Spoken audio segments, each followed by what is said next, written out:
So, hi ma'am. Today I'm going to talk about the two purposes of morphology, which is the derivation and the inflection. So first, we need to know what is derivation, its purpose, and its function in morphology. So in morphology, derivation refers to the process of forming new words or word forms by adding affixes, prefixes, suffixes, infixes, or circumfixes. To base the words, this process is an essential part of word formation and allows languages to create new words or modify the meaning and grammatical category of existing words. So, for example, adding the suffix "er" to the base word teach derives the word teacher, or adding the prefix "un" to the word happy derives the word unhappy. Another example is adding the suffix "li" to quick. It forms quickly, changing an adjective into an adverb. So derivation plays a crucial role in expanding a language vocabulary and conveying nuanced meanings or grammatical distinctions.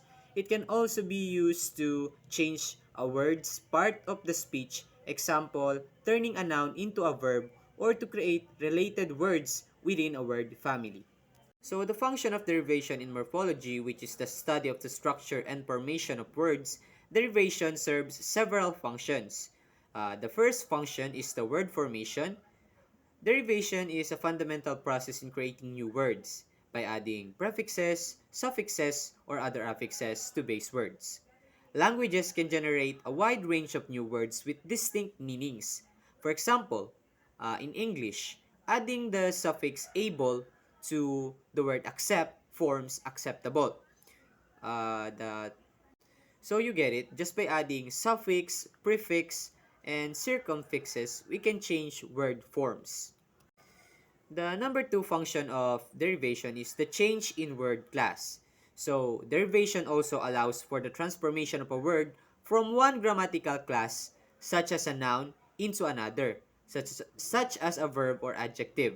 For instance, the noun teach can be transformed into the verb teacher by adding the suffix.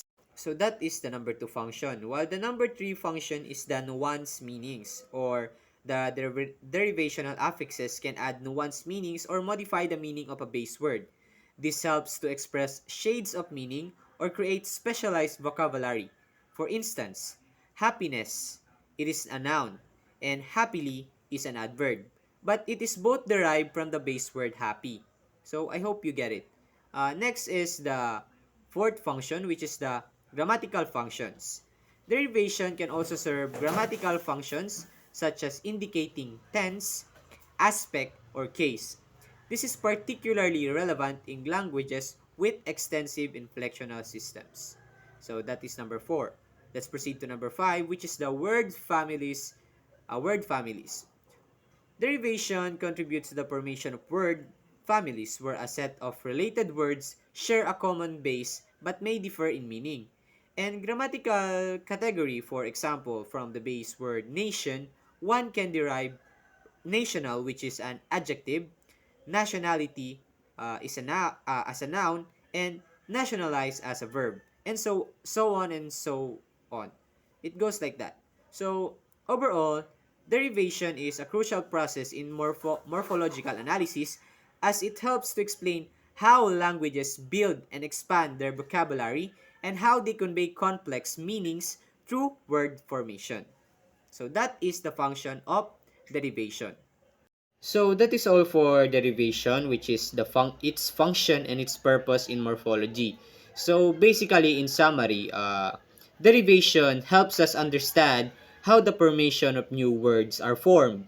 How can we form new words just by adding prefixes, suffixes, and etc. It also helps us become more specified when speaking to one another. It improves our vocabulary and it helps us become more fluent when speaking in English. It also helps us understand the formation of words such as the noun, the adjective, and the verb just by adding suffixes and prefixes, right? So that is derivation. let's move on to the next topic, which is the inflection. What is inflection, its purpose, and its function in morphology? So, in morphology, inflection refers to the modification of a word to express grammatical information such as tense, mood, aspect, number, person, gender, case, or other grammatical categories. Inflection changes typically involve adding affixes, prefixes, suffixes, or infixes, and it's also making internal modification to the base form of a word. These changes serve to convey specific grammatical meanings and help indicate the word's role in a sentence. Inflection is commonly used in many languages to create different forms of nouns, verb, adjectives, and other parts of speech. So here in inflection, it talks about the modification of the word. So let's tackle further that when we know what is its function and its purpose. So the primary function of inflection in morphology is to convey grammatical information and clarify the relationship between words in a sentence. Here are some key functions of inflection. The first function is marking grammatical categories. These functions in inflectional changes indicate various grammatical categories such as tense, mood, aspect, number, person, gender, case, and many more. This helps to specify the role of a word within a sentence. While the number two function is the agreement, which is often ensures that agreement between different elements in a sentence, for example, in languages with gender adjectives and articles, may need to agree in gender and number with the noun they modify.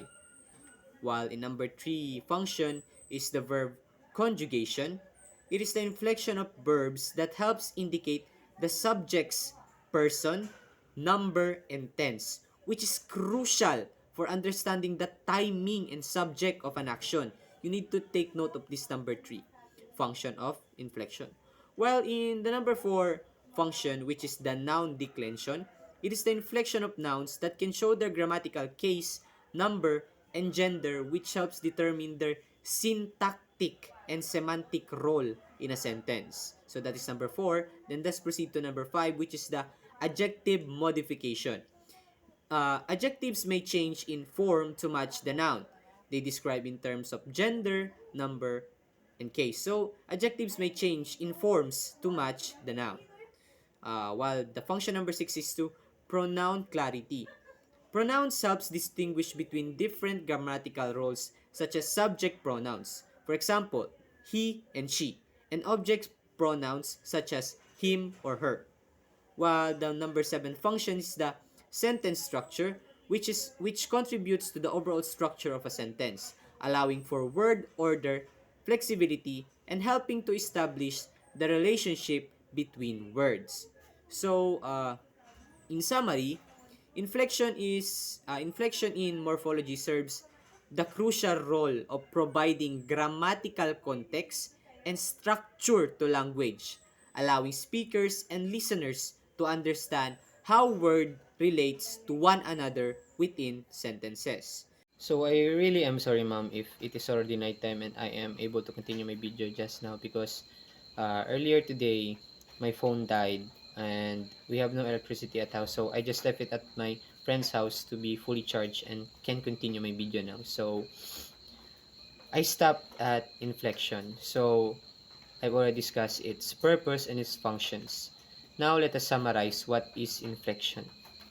So in summary, inflection in morphology refers to the modification of words to convey grammatical information such as tense, number, gender, case, mood, or person.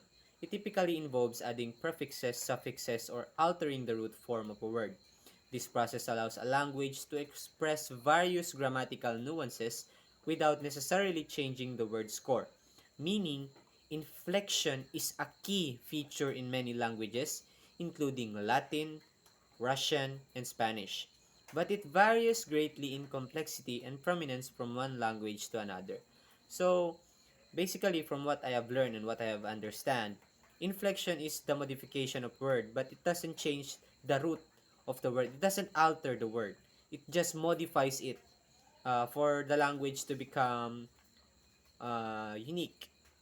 So all in all, my take from my topic is that in derivation, it creates new words or forms new words, while in inflection, it modifies the word to become more well spoken and more precise. While in derivation, it uh, it it helps us to know how the words are formed or how the words are formed by adding prefixes, suffixes, and etc. While in inflection, it's also the same because we still add prefixes, suffixes, and etc. But it it it tackles more about the modification of the word, while in derivation, it is more about how the words are formed by adding prefixes, suffixes, circumfixes, and etc. So I hope you learned something from my topic and from my video presentation. That is all for today. Have a good day and enjoy watching my video. Thank you.